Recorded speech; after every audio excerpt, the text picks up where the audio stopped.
Ayan, so bali andito po tayo ngayon sa 2.8 hectare. Ayan, so bali ito po ay clean title. So na-transfer na po sa pangalan ng may-ari. So buhay po ang may-ari ni Re. Yun yung po natin more or less ay 400 ka po nung niyog. So mayroon pong langka.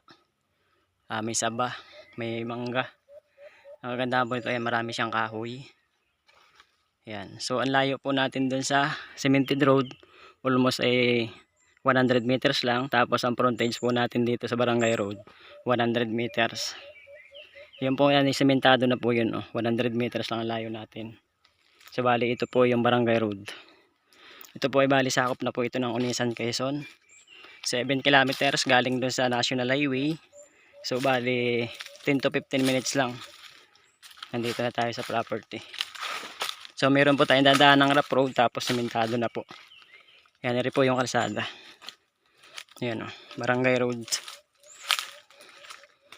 Ayan. Yan po yung kalsada niya. Ito po yung pinakang slope niya. Ayan. Ayan yung santol, langka. So meron naman purong mangga, tsaka langka rin. May banaba, marami siyang kahoy. Ito yung saba niya. Ayan. Ayan yung Barangay Road. Ayan, buhay po nakapangalan sa title. Clean title siya.